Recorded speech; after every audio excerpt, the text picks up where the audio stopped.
મારું નામ અનામિકા છે. ઉંમર 22 વર્ષ. હું એક મધ્યમવર્ગીય પણ ખુશાળ પરિવારમાંથી છું. અમારું ઘર શહેરના મધ્યમાં આવેલી એક જૂની કોલોનીમાં છે.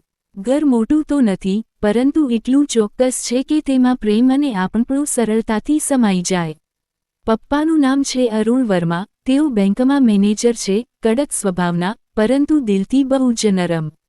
મમ્મીનું નામ છે સુષ્મા વર્મા. આખા મોહલ્લામાં તેમનો માન તેમની સ્વાદિષ્ટ રસોઈ અને મદદગાર સ્વભાવ માટે છે.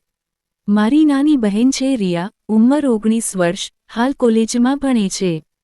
બાળપણથી જ રિયા અને હું સ્વભાવમાં એકદમ અલગ હતા. હું થોડું ગંભીર, જવાબદાર અને અભ્યાસમાં આગળ રહેતી, જ્યારે રિયા ચંચળ, શરારતી અને હંમેશા હાસ્યમજાક કરતી. પપ્પા અવારનવાર કહેતા, અનામિકા, તું તો આ ઘરની શાન છે. દરેક કામ વિચાર સમજીને કરે છે. અને આ રિયા, આ તો અમારી જાન છે. આના વગર આ ઘર સુનસાન લાગે છે. પપ્પાના આ શબ્દો અમને ખૂબ સારા લાગતા. હમણાં જ મેં ગ્રેજ્યુએશન પૂરું કર્યું હતું. આગળ એ કરવાનો ઈરાદો હતો, પરંતુ મમ્મી પપ્પા હવે મારી શાદીને લઈને વિચારવા લાગ્યા હતા. દરરોજ અખબારમાં સંબંધોના કોલમ જોયા કરાતા, સંબંધીઓ સાથે વાત કરાતી. ક્યારેક મમ્મી મને પૂછતી, બેટી, તને કોઈ ખાસ પસંદ છે? કોઈ છોકરો ગમે તો કહેજે. હું હળવેથી સ્મિત કરતી, મમ્મી, મને તો એ જ જોઈએ જે તમને બધાને પસંદ આવે. અમારું ઘર ખૂબ ખુશાળ હતું. મમ્મી દર સવાર પૂજા કરતી, પપ્પા અખબાર વાંચતા, અને રિયા હું રસોડામાં હાસ્ય ઠઠ્ઠા કરતા. સાંજે બધા મળીને ચા પીતા અને આખા દિવસની વાતો વહેંચતા. મને હંમેશા લાગતું કે જો મારી શાદી થશે તો હું એવો જ પતિ ઈચ્છીશ જેને એવો જ પરિવાર ગમે, જ્યાં બધા સાથે હોય, પ્રેમ હોય અને એકબીજાને સમય અપાય. એક દિવસ પપ્પાએ ઓફિસથી આવીને કહ્યું, અનામિકા, આજે મારા એક જૂના મિત્ર સાથે મુલાકાત થઈ. તેમના દીકરા વિશે વિચારું છું. છોકરો ખૂબ સારો છે, અભ્યાસમાં પણ આગળ છે અને સારી નોકરી કરે છે. મમ્મી અને રિયા બંને મને જોતા રહ્યા. હું શરમથી લાલ થઈ ગઈ અને બોલી, પપ્પા, તમે જેમ યોગ્ય માનો તેમ. તે મિત્રનું નામ હતું શેખર મહેતા. તેઓ પપ્પાના કોલેજના મિત્ર હતા અને વર્ષો પછી અચાનક મુલાકાત થઈ. વાતચીત દરમિયાન જ્યારે પપ્પાએ મારી શાદીની વાત કરી, ત્યારે તેમણે તરત જ પોતાના દીકરાનું નામ લીધું. તેનું નામ હતું અભિષેક મહેતા. ઉંમર 27 વર્ષ, ઊંચો, આત્મવિશ્વાસભરી સ્મિત સાથેનો, આધુનિક વિચારો ધરાવતો પણ હૃદયથી પરંપરાગત મૂલ્યો સાથે જોડાયેલો. તે પ્રાઇવેટ કંપનીમાં એન્જિનિયર હતો અને પરિવારમાં ખૂબ જ લાગણી રાખતો.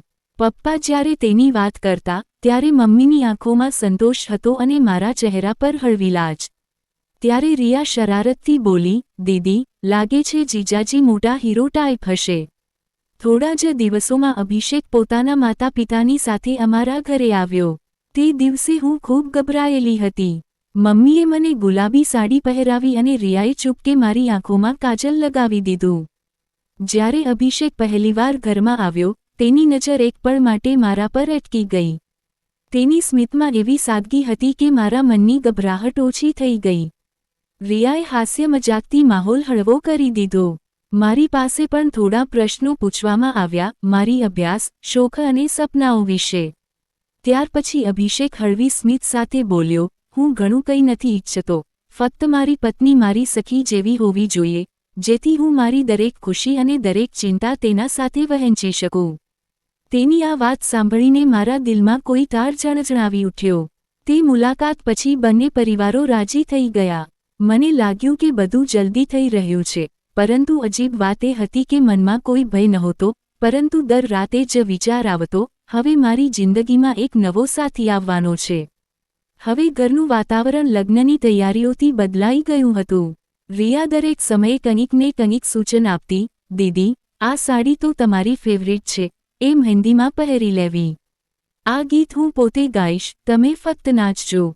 મમ્મી સગા સંબંધીઓને ફોન કરીને યાદી બનાવવામાં વ્યસ્ત હતી, અને પપ્પા વારંવાર કહેતા, મારી દીકરીનું લગ્ન છે, બધું યાદગાર હોવું જોઈએ. આખરે એ દિવસ આવી ગયો. મંડપમાં લાઇટો, ઢોલ નગારા, સગા સંબંધીઓની ભીડ અને દરેક ચહેરા પર ખુશી છવાઈ ગઈ હતી. હું દુલ્હનના લેબાસમાં બેઠી હતી અને સામે અભિષેક વરમાળાની થાળી લઈને સ્મિત કરતો ઊભો હતો. વરમાળા થઈ, 7 ફેરીઓ પૂર્ણ થઈ અને હું અનામિકાથી અનામિકા અભિષેક મહેતા બની ગઈ. લગ્ન પછી પહેલીવાર જ્યારે હું તેના ઘરે પહોંચી ત્યારે દિલ જોરથી ધબકતું હતું.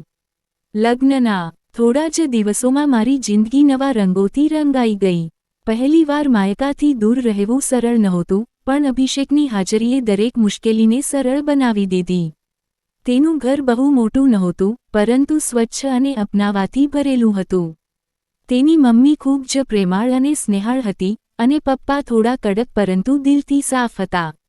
ઘરમાં પહેલેથી જ એવો અપનાવાનો માહોલ હતો કે તેમાં મને સામેલ થવામાં વધારે સમય લાગ્યો નહીં. અભિષેક રોજ મારી નાની નાની બાબતોનું ધ્યાન રાખતો. ક્યારેક કહેતો, આજે તું થાકી ગઈ હશે, ભોજન હું બનાવી લઉં, તો ક્યારેક ચૂપચાપ મારા મનપસંદ ફૂલ લાવીને રૂમમાં મૂકી દેતો. લગ્ન પછીની પહેલી સવાર હું વહેલી જાગી ગઈ હતી. મનમાં વિચાર આવતો હતો કે સાસ સસરા મારી પાસેથી શું અપેક્ષા રાખશે. પણ જેમ જ હું રસોડામાં પહોંચી, જોયું કે અભિષેક ત્યાં પહેલેથી જ હાજર હતો. તે હસતા હસતા બોલ્યો, નવી નવવધૂને આજે છુટ્ટી મળવી જોઈએ, આવ, આજે નાસ્તો આપણે બંને સાથે બનાવીએ.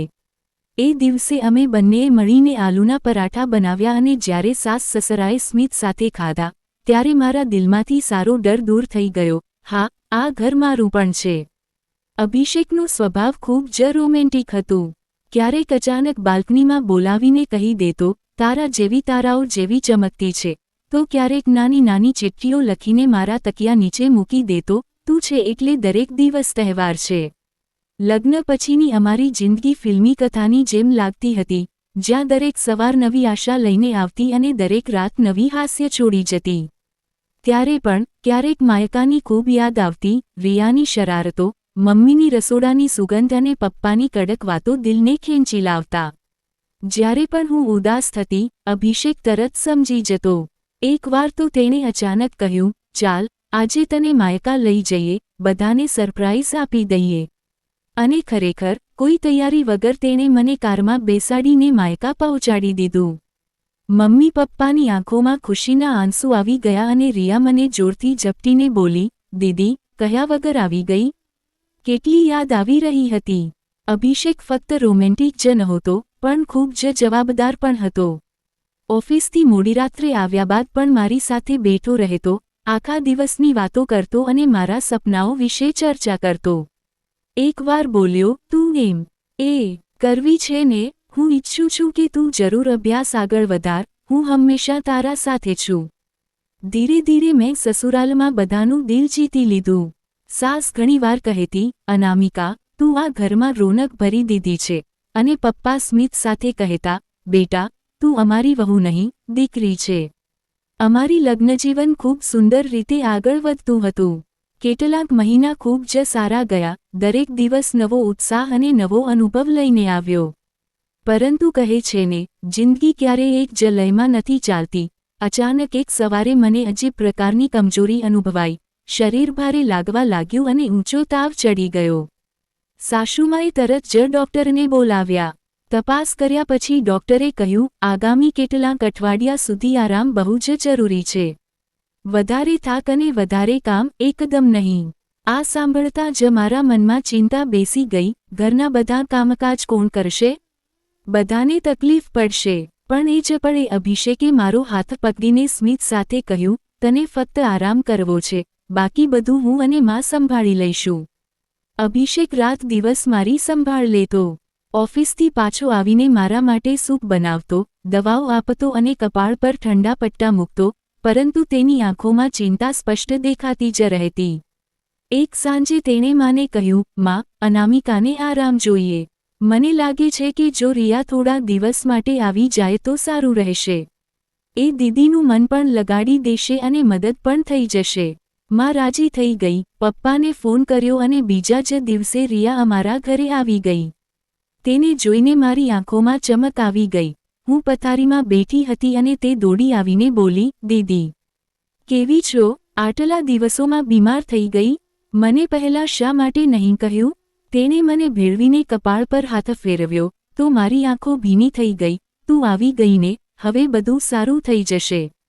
રિયાનો નટખટ સ્વભાવ આખા ઘરમાં રોનક ભરી દીધો. અભિષેક સાથે તો એની ખાસ મિત્રતા થઈ ગઈ. ક્યારેક રસોડામાં ઊભી રહીને હસતા હસતા બોલી પડતી, જીજાજી, તમે તો દીદીના હાથની ચા પીને બગડી ગયા છો, આજે મારી બનાવેલી ચા પીને જુઓ. ક્યારેક મજાકમાં બોલી દેતી, દીદી તો બીમાર છે, હવે તમારા બધા કામ મને જ સંભાળવાના છે. જીજાજી, તમે બહુ નખરા કરો છો. અભિષેક પણ સ્મિત સાથે જવાબ આપતો, હા ભાઈ, હવે તો હું તારા જ ભરોસે છું. તેમની આ નોકઝોકથી ઘરના વાતાવરણમાં હળવાશ આવી જતી અને હું પણ સ્મિત કરી દેતી. રિયા રાત દિવસ મારું ધ્યાન રાખતી. દવા, ખોરાક, ઊંઘ બધું સમયસર કરાવતી. ક્યારેક રાત્રે મારી પાસે બેઠી બાળપણની વાતો શરૂ કરતી, દીદી, યાદ છે જ્યારે તમે મને સ્કૂલ છોડવા જતા અને હું વારંવાર આઈસ્ક્રીમની જીદ કરતી? તેની વાતો સાંભળી મારી હસી છૂટી જતી અને બીમારી હોવા છતાં ઘરમાં આનંદનું વાતાવરણ છવાઈ જતું. આ દરમિયાન અભિષેકના થોડા મિત્રો પણ આવતા જતા રહેતા. ક્યારેક કોઈ પાર્ટીનો ઉલ્લેખ કરતો તો ક્યારેક ઓફિસની મીટિંગનો. રિયા સૌ સાથે ખુલ્લા દિલે વાતો કરતી અને દરેક તેની ચંચળતાથી પ્રભાવિત થઈ જતો. ઘણીવાર હું વિચારતી, કેટલી ઝડપથી રિયા આ ઘરમાં ગોળી મળી ગઈ. સાચે જ, બહેન હોવું કેટલું મોટું સહારો છે. પણ મનના કોઈ ખૂણે આ ભાવ પણ હતો કે આ સરળ વાતાવરણ જ આગળ જઈને અમારી જિંદગીને એક અજાણ્યા વળાંક પર લઈ જશે. ડોક્ટરે કડક આરામ કરવાની સલાહ આપી હતી, એટલે ઘરની મોટાભાગની જવાબદારીઓ હવે રિયાએ પોતાના પર લઈ લીધી હતી. રાત્રે જ્યારે બધા સૂઈ જતા, ત્યારે તે ઘણીવાર મારી પાસે બેસી જતી અને જૂની વાતો યાદ અપાવતી, દીદી, યાદ છે બાળપણમાં જ્યારે હું છુપાઈને તમારી ડાયરી વાંચતી હતી? હું હળવી સ્મિત સાથે કહું, હા, અને પછી હું તને દાંટતી હતી. પણ તું માનતી ક્યાં હતી? એ રાત્રિઓમાં અમારી વાતો લાંબા સમય સુધી ચાલતી, ક્યારેક હાસ્ય, ક્યારેક આંસુ. આ જ તો બહેનોના સંબંધની સાચી સુંદરતા હતી. દિવસે રિયા અને અભિષેકની મજેદાર નોકઝોક ચાલતી રહેતી. ક્યારેક રિયા હસતા હસતા કહેતી, જીજાજી, તમે તો કામચોર છો. જુઓ ને, રસોડામાં મદદ તો કરો નહીં, બસ દીદીને પરેશાન કરતા રહો છો. તો અભિષેક તરત સ્મિત સાથે જવાબ આપતો, અરે મેડમ, હું તો તમારી દીદીનો દાસ છું. હવે તમે પણ મને આદેશ આપવાના લાગ્યા? આ સાંભળી બંને ઉડાઉ હાસ્ય કરતા અને હું પથારી પર બેઠી તેમને જોઈને દિલમાં ખુશ થતી કે મારા પતિ અને બહેન એટલા સારા મિત્રો બની ગયા છે. સાસ સસરા પણ રિયાને ખૂબ પ્રેમ કરવા લાગ્યા હતા. સાસુમાં ઘણીવાર કહેતી, રિયા, તું આ ઘરમાં નવો જીવ ભરી દીધો છે. તારી વાતો સાંભળી લાગે છે કે જાણે કોઈ ચકલી હંમેશા ચહકતી રહે છે. તો રિયા હસીને જવાબ આપતી, માજી, હું તો બસ દીદીની પડછાયા છું. જ્યાં દીદી હશે, ત્યાં હું પણ રહીશ. અભિષેકના ઓફિસના મિત્રો પણ ઘર આવે જતા રહેતા અને રિયા તેમની સાથે પણ ખુલીને વાતો કરતી. એક દિવસ એમનામાંથી એકે મજાકમાં કહ્યું, અરે અભિષેક, તારી સાડી તો મોટી નટખટ છે. સંભાળવી મુશ્કેલ પડશે. અભિષેક હસીને બોલ્યો, હા, પણ એ ઘરનો ગૌરવ છે. એની મસ્તી જ બધાને જોડીને રાખે છે. આ સાંભળી રિયા ખિલખિલાઈ ઉઠી અને મને અનુભવાયું કે ખરેખર મારા ઘરની તસવીર બદલાઈ ગઈ છે. બીમારી છતાં મને ક્યારેય એકલાપણું લાગ્યું નહીં. રિયા મારી તાકાત બની ગઈ હતી અને અભિષેકની સંભાળે મને એ અનુભવ અપાવ્યો કે હું કેટલી નસીબદાર છું. ઘણીવાર વિચારતી, કાશ આ દિવસો આમ જ ચાલતા રહે. રિયાનું હાસ્ય, જીજાજીનો પ્રેમ અને આ ઘરની અપનાવટ, આ જ તો જીવનની સાચી ખુશી છે. પણ કહે છે ને, દરેક ખુશીના પાછળ ક્યાંક કોઈક પરીક્ષા છુપાયેલી હોય છે. આવી જ એક રાત અમારા જીવનમાં તોફાન બનીને આવી, જેણે બધું હચમચાવી નાખ્યું. લગ્ન પછીના એ મહિના જાણે સપનાની જેમ વીતી ગયા હતા. હું ધીમે ધીમે સારી થઈ રહી હતી, પરંતુ હજીએ વધારે કામ કરવાની મંજૂરી નહોતી. રિયા બધું સંભાળી લેતી અને ઘરનો દરેક ખૂણો એની હાસ્યથી ગુંજતો રહેતો. એક દિવસ અભિષેકના ઓફિસના મિત્રો બોલ્યા, યાર, ઘણા દિવસ થયા. ચાલ આજે અમારી તરફથી નાની ગેટ ટુગેધર રાખીએ. સાંજે 3-4 મિત્રો ઘરે આવ્યા. રિયાએ બધાના માટે નાસ્તો બનાવ્યો અને માહોલ મસ્ત થઈ ગયો. હાસ્ય ઠઠ્ઠા, જૂના કિસ્સા, ગીતો, બધું જ ચાલતું રહ્યું. મિત્રો થોડીક ડ્રિંક પણ કર્યા. હું એ વખતે રૂમમાં આરામ કરી રહી હતી, તેથી ત્યાં વધારે સમય બેઠી રહી શકી નહીં. રિયા વચ્ચે વચ્ચે બધાને ખાવા પીવાનું પીરસતી રહી. અભિષેક, જે સામાન્ય રીતે બહુ સંભાળીને રહેતો, એ દિવસે મિત્રોના કહેવા પર થોડા પેગ વધારે લઈ લીધા. લગભગ 10 વાગ્યા સુધી પાર્ટી પૂરી થઈ ગઈ અને બધા મિત્રો જતા રહ્યા. ઘર શાંત થઈ ગયું. સાસ સસરા પોતાના રૂમમાં સૂઈ ગયા. રિયા પણ કામ નીકાળી પોતાના રૂમમાં જવા તૈયાર થઈ. અભિષેક હળવા નશામાં હતો. એની આંખોમાં નશાનો અસરો સ્પષ્ટ દેખાતો હતો. રિયા પાણી લઈને લિવિંગ રૂમમાં આવી તો જોયું, અભિષેક ત્યાં બેઠો છે. એ સ્મિત સાથે બોલ્યો, અનામિકા, તું એટલી વાર ક્યાં હતી? હું તારી રાહ જોઈ રહ્યો હતો. રિયા ચોંકી ગઈ. જીજાજી, હું રિયા છું. પણ નશાની હાલતમાં અભિષેકે ધ્યાન જ આપ્યું નહીં. એ લડખડાતા પગલાંથી ઊભો થઈ બોલ્યો, તું જાણે છે, તારા વગર હું અધૂરો છું. રિયા ગભરાઈ ગઈ. એણે તરત પાછળ હટતા કહ્યું, જીજાજી, હોંશમાં આવો. હું તમારી પત્ની નહીં, એની બહેન છું. એ ક્ષણે રિયાનું હૃદય જોરથી ધડકવા માંડ્યું. એણે ક્યારેય સપનામાં પણ વિચાર્યું નહોતું કે જીજાજી આવી ભૂલ કરી શકે. પરંતુ એ સમજતી હતી કે આ બધું નશાની કારણે છે. એણે તરત અભિષેકને સહારો આપીને એમના રૂમ સુધી પહોંચાડ્યો.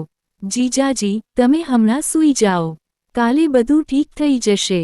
અભિષેક પથારી પર પડી ગયો. તેની આંખો ભારોભાર હતી. રિયા ઓરડામાંથી બહાર નીકળતી વખતે થરથરી રહી હતી. હે ભગવાન, આ શું થઈ ગયું? જો દીદીને ખબર પડી જશે તો? રિયા આખી રાત ઊંઘી શકી નહીં.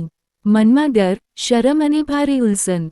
તેને ખબર હતી કે અભિષેક ખરાબ માણસ નથી, પરંતુ દારૂએ બધું બગાડી નાખ્યું. બીજી બાજુ, હું મારા ઓરડામાં નિરાંતે ઊંઘી રહી હતી, એ વાતથી પૂરી રીતે અજાણ કે મારી જિંદગીમાં વાવાઝોડું આવવાનું છે. સવારે જ્યારે નશો ઉતરી ગયો, ત્યારે અભિષેકને પોતાની મોટી ભૂલનો અહેસાસ થયો. હવે કથાની ઊંડાઈ વધુ વધી ગઈ હતી. સૂર્યની કિરણો બારીમાંથી અંદર આવી રહી હતી. પંખીઓની ચહકાટ સંભળાઈ રહી હતી, પરંતુ ઘરમાં વાતાવરણ ભારોભાર લાગતું હતું. અભિષેક ધીમે ધીમે આંખો ખોલે છે. માથું ભારે, શરીર થાકેલું. ગઈ રાત યાદ આવતા જ દિલ ધડકવા માંડ્યું. હે ભગવાન, મેં શું કરી નાખ્યું? તેના કપાળ પર પરસેવું છલકાયું. તેને સમજાયું કે નશામાં તેણે રિયાને અનામિકા સમજી લીધેલી. હવે તે પોતાની સાથે જ નજર મિલાવી શકતો ન હતો. બીજી બાજુ રિયા પણ આખી રાત ઊંઘી ન શકી. વિચારતી હતી, શું હું દીદીને બધું કહી દઉં કે ચૂપ રહી જાઉં? જો દીદીનું દિલ તૂટી જશે તો? સવારે જ્યારે તેની નજર અભિષેક પર પડી ત્યારે તેને સ્પષ્ટ લાગ્યું કે તેના ચહેરા પર ઊંડો પસ્તાવો છે. રિયા ચૂપચાપ રસોડામાં કામ કરી રહી હતી. અભિષેક ત્યાં આવ્યો. તેની આંખો નમ હતી. ધીમેથી બોલ્યો, રિયા, મને તારી પાસે માફી માગવી છે. ગઈ રાતે હું નશાની હાલતમાં બુદ્ધિ ગુમાવી બેઠો. સમજાયું જ નહીં કે તું અનામિકા નથી. રિયાએ ઊંડી શ્વાસ લીધી. જીજાજી, હું પણ સમજી શકી કે તમે નશામાં હતા. પરંતુ આ ભૂલ ફરીથી ન થવી જોઈએ. હું તમારી બહેન જેવી છું. દીદી તમારું વિશ્વાસ કરે છે. કૃપા કરીને એ વિશ્વાસ ન તોડશો. અભિષેકની આંખોમાં આંસુ આવી ગયા. તું બરાબર કહે છે. હું ખુદને જ નફરત કરું છું. પરંતુ શું આ સત્ય અનામિકાને કહેવું જોઈએ? રિયા મૂંઝાઈ ગઈ. સત્ય કહેશે તો મારી દુનિયા હિલી જશે, અને છુપાવશે તો તેના મન પર સદાય ભાર રહેશે. ધીમેથી કહ્યું, મને લાગે છે સત્ય બોલવું જ યોગ્ય છે. જો સંબંધ વિશ્વાસ પર ટકેલો હોય તો તેમાં જૂઠું ન હોવું જોઈએ. અભિષેકે માથું ઝુકાવી દીધું. ઠીક છે, આજે જ હું અનામિકાને બધું કહી દઈશ. ભલે કંઈ પણ થાય, હવે હું જૂઠ સાથે જીવતો નહીં.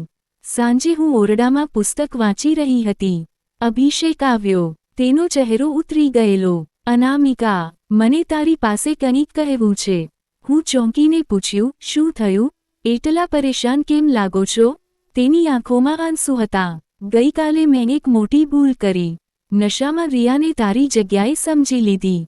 પરંતુ જ્ઞાન આવતા જ પોતાની ભૂલનો અહેસાસ થયો. હું ખુદને માફ કરી શકતો નથી. આ સાંભળતાં જ મારી જમીન ખસી ગઈ.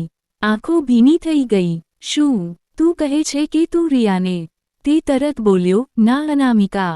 મેં ફક્ત તેને તારા નામથી બોલાવ્યું. તેને મારી સમજી લીધેલી. તેણે તરત જ મને રોક્યો અને ઓરડામાં સુવડાવ્યો. એ નિર્દોષે મારી ભૂલ સંભાળી લીધી. પરંતુ હું ખુદને માફ નથી કરી શકતો. હું લાંબા સમય સુધી ચૂપ રહી ગઈ. મગજ સૂનું થઈ ગયું. પણ જ્યારે મારી નજર દરવાજા પર ઊભેલી રિયા પર પડી, જેના આંખોમાં સત્ય સ્પષ્ટ હતું, ત્યારે મેં ઊંડી શ્વાસ લીધી. ભૂલ થઈ છે, અને ભૂલ માણસ પાસેથી જ થાય છે, પરંતુ આ ભૂલ ફરી ન થવી જોઈએ. અભિષેકે તરત માથું ઝુકાવ્યું. હું વચન આપું છું, અનામિકા, આજે પછી કદી દારૂને હાથ નહીં લગાવું અને તારા વિશ્વાસને કદી નથી તોડતો. રિયા ધીમેથી મારી પાસે આવી. દીદી, મેં કંઈ ખોટું થવા દીધું નથી. મેં ફક્ત તમને અને જીજાજીને બચાવવાનો પ્રયત્ન કર્યો. કૃપા કરીને મને દોષ ન આપશો. મેં તેને ગળે લગાવી લીધી. ના રિયા, તું બહુ હિંમત બતાવી. જો તું ન હોત તો ખબર નથી શું થઈ જાય. એ રાતે અમે ત્રણે ખૂબ રડ્યા, પણ આંસુઓ સાથે નવી શરૂઆતનું બીજ વાવી દીધું. સવારની ઠંડી હવા ઓરડામાં વહેતી હતી. અમે ત્રણે ચૂપચાપ બેઠા હતા, પણ દિલમાં નવું સાંત્વન હતું. ગઈ રાતની સત્યતા અને ભૂલો હવે દિવાલ નહીં પણ એક શીખ બની ગઈ હતી. અભિષેકે બધાના આગળ હાથ જોડ્યા. અનામિકા, રિયા, હું મારી ભૂલ કદી નહીં ભૂલું. હવે હું દારૂને હાથ પણ નહીં લગાવું. મને સમજાયું છે કે નશો માણસને માણસ નથી રહેવા દેતો. તેની આંખોમાં સાચી નિષ્ઠા હતી. મારા દિલનો ભાર થોડો હળવો થયો. રિયાએ ધીમેથી કહ્યું, દીદી, ગઈકાલે જે થયું એણે મને ખૂબ ડરાવ્યો. પણ મેં વિચાર્યું, જો ચૂપ રહીશ તો આ ભાર મને આખી જિંદગી સતાવશે. એટલે જ સત્ય બહાર મૂક્યું.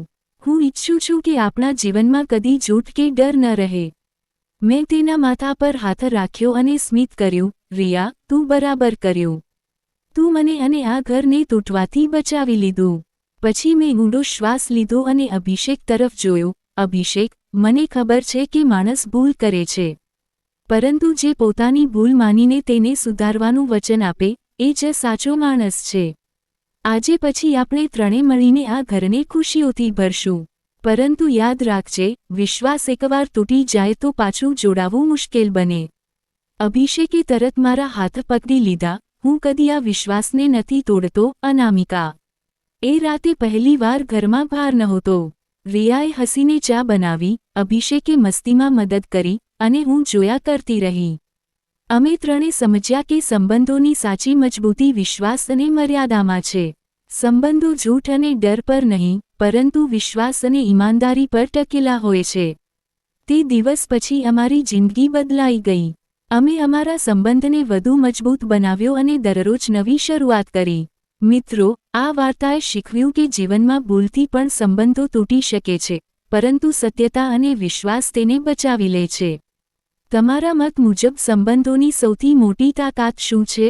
તમારી રાય કોમેન્ટ બોક્સમાં જરૂર લખજો. અને જો તમને આ વાર્તા ગમી હોય તો લાઇક કરો, મિત્રો સાથે શેર કરો અને આવી જ વાર્તાઓ માટે ચેનલ સબસ્ક્રાઇબ કરવાનું ભૂલશો નહીં.